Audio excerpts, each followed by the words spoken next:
The O'Reilly Factor's on tonight. In Mosul, in Ramadi, in Fallujah, ISIS is literally lighting people on fire. The situation now almost out of control in Iraq as thousands of frightened refugees stream into Baghdad. Now we hear some Americans are going over to fight ISIS on their own because the Obama administration is not doing enough. We'll have two special reports.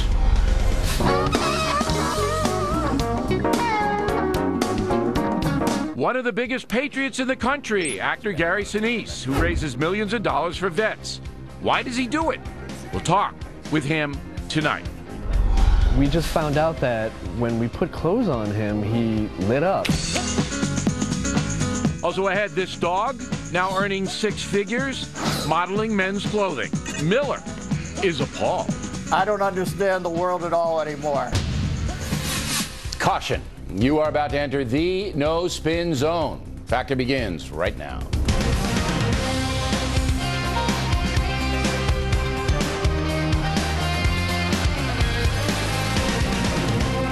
Hi, I'm Bill O'Reilly. Thanks for watching us tonight. Will the Jihad defeat America? That is the subject of this evening's Talking Points memo. Close to 2 years ago, reports began surfacing that militant jihadists were gathering power in Syria. President Obama did not take any action. Then the situation began to get worse. ISIS infiltrated into Iraq, and a full-fledged ground war began. Once again, President Obama did little. Finally, the conflict threatened Kurdistan, a strong American ally in the northern part of Iraq.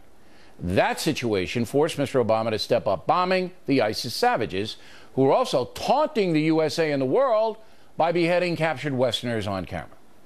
But despite all the carnage, President Obama and the Pentagon did not develop any cohesive plan to defeat ISIS.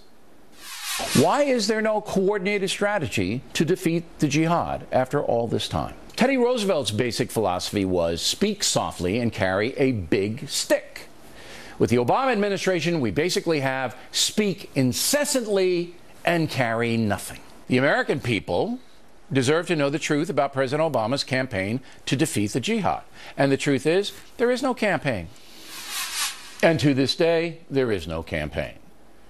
Today, tens of thousands of refugees in Iraq are creating chaos as they march toward Baghdad. ISIS has captured the city of Ramadi, just 70 miles away from the Iraqi capital. Shades of Vietnam. This is a catastrophe. Yet the Obama administration still doesn't see the urgency. We have seen a lot of success, but we've also seen significant periods of setback, and that's part of what a military conflict is going to be, particularly one that's going to be a long-term proposition like this one. Well, it will be a long-term proposition if the Iraqi government falls, which is certainly possible. Perhaps all Americans should send Mr. Ernest some sand so he can put his head in it. The brutal truth is, the Obama administration is losing the fight against ISIS. That savage group is now operating in 9 countries. It may have even infiltrated into Afghanistan, where we have U.S. troops. We'll get to that in a moment. Talking Points believes that the apathy the Obama administration has shown to this growing worldwide threat endangers all Americans. The best historical comparison I can give you is President James Buchanan, who ignored the growing threat of secession from the southern states. Buchanan did little to keep the country together, and presto, a bloody civil war breaks out. Thank God Abraham Lincoln had the guts and intelligence to win that war. If President Obama doesn't kick it into gear quickly, the next president of the United States will be facing an armed conflict in the Middle East that will dwarf anything we have seen so far, including the conflicts in Iraq and Afghanistan. And that's a memo. Now for the top story tonight, reaction. Joining us from Washington, Dr. Michael Rubin, author of the book Dancing with the Devil, The Perils of Engaging Rogue Regimes, and Lieutenant Colonel Tony Shaffer, Senior Fellow at the London Center. So, Colonel, I understand you have new information about Afghanistan and ISIS. Right. What is it? Bill, basically, ISIS is on the move, not surprisingly. What they're doing in Afghanistan is quite brilliant. Much like they partnered with the Ba'ath Party in northern Iraq to actually understand how to go about dismantling parts of the country, they've now partnered with something called the HIG, a terrorist organization run by a guy named Hekmatyar, a warlord, who's basically giving them inside information. Right now, my sources tell me they have control of 5 northern provinces in Afghanistan, plus they're now taking over the drug trade in the south, north and south.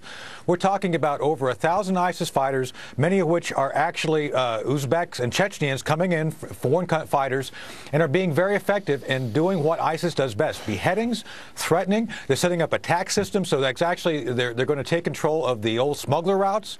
So they're going after in north, Bill, the actual mineral resources. There's lithium resources there, biggest in the world. China's already there exploiting some of that, the copper there. But essentially, ISIS is playing it smart. Right. They're going after all these. So ISIS is moving in with the help of this small terror group. What about the Taliban? Right. Are they going to fight it out with ISIS?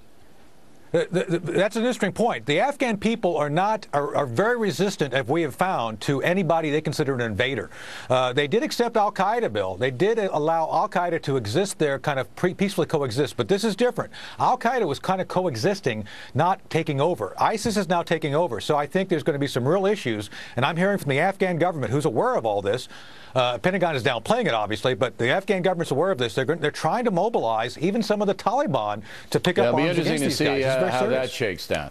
All right, Mr. Rubin, right. Now I am fairly, in a fairly strong way, indicting the Obama administration for basically being apathetic in the face of this growing threat. And you have to acknowledge the growing threat, even if Mr. Ernest plays it down. Do you understand the apathy, Mr. Rubin? Well, I think the basic problem, Bill, is that in the fight against ISIS, it's 1 step forward, 2 steps back, but the White House and the Pentagon will only allow the reporting of the 1 step forward, and so we don't recognize that we are losing this war and that we refuse to recalibrate our strategy in order to win. Okay, but they don't acknowledge that. They're not going to acknowledge that. If I had the president on, or even the Joint Chiefs of Staff, they wouldn't acknowledge that. Last night there was a meeting in the White House, a late-night meeting, okay, to come up with some kind of strategy. But I'm saying to myself, you know, this is going on 3 years now that this threat has been in play, and there's still no strategy, and you're seeing Ramadi, 70 miles away from Baghdad, fall. And all the blood and treasure that the United States spent in Iraq is going down the drain before our eyes, and you still don't have any counter to it? Is that just incompetence, Mr. Rubin? It is. Bill, that's just the tip of the iceberg. Because when the Obama administration looks at what's going on with the Islamic State in Iraq, they want to look at this through the lens of grievance. They want to say, you know, the reason why we have the Islamic State is because the Iraqi government isn't generous enough, isn't talented enough.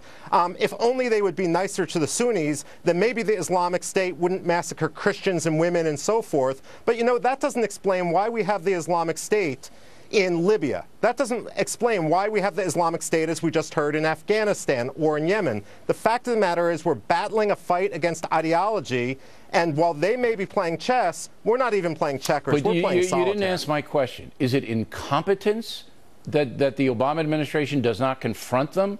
Is it incompetence or something else? It's willful incompetence, and let us hope it's not something else.